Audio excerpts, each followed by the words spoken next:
نن به موږ تاسو ته د جاز ځینې داسې پټ رازونه ووایو چې هغه صرف د جاز عملې ته یعنې ایر هوسټس ته هغه رازونه معلوم وي. نو راځئ چې ویډیو شروع کړو. نمبر 1 دوستانو که چېرته جاز سفر کوي او په هوا کې روان او په دې وخت کې څوک په جاز کې مړ شي نو د دې ایر هوسټس دومره چالاکه وي چې هغه دا مړی په یو داسې اندازه باندې کینی چې په هغې هېڅوک هم نه پوهېږي چې دا کس مړ دی. ځکه که چېرته جاز کې نور ناست کسان په دې باندې خبر شي نو هغه به پاڅېږي او شور به شروع کړي او وارخطا به شي چې د دې سبب د جاز توازن ډېر زیات خراب شي.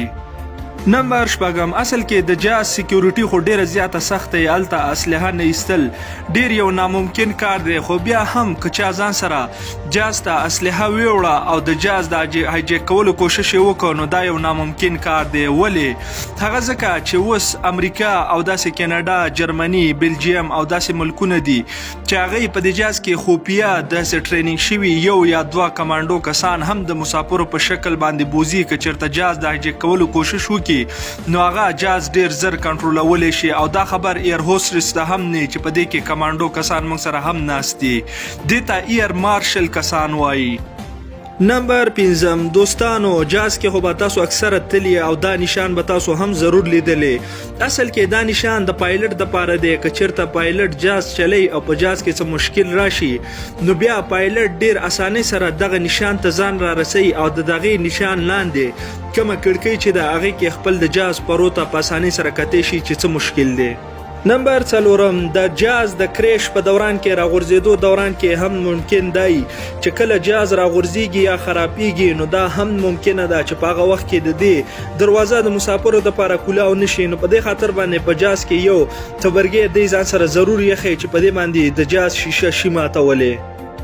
نمبر 2 دوستانو په دې جاز کې خو همیشه دوه پایلټانې خو آیا تاسو خبرې چې دې دواړو پایلټانو ته یو رنګ خوراک نه ورکول کیږي؟ مطلب د یو پایلټ یو رنګ خوراکي د بل بل وي.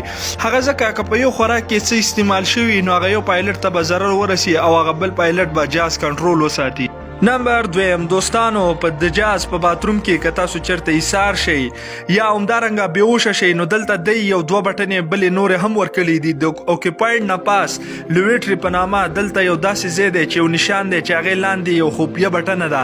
د دې بټنې په والو سره د دې جاز د باتروم د ګیټ دروازه په خپل اټومیټیک کولاویږي.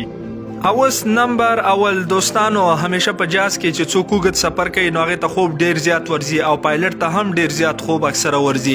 په دې وجه باندې دلته یو پټ کیبین هم دی چې یو پایلټ د سفر په دوران کې وده کیږي او بل احتیاطاً دلته مخې ته ناست وي ځکه کله چې جاز پاڅېږي نو بیا دی اټو پایلټ سیسټم باندې دا جاز په خپله روان وي. او همدارنګه د دې ایر هوسټس هم دی دپاره خوفیه ځایونه جوړ کړي چې هلته دی خپل آرام کوي او خوب کوي وده کیږي.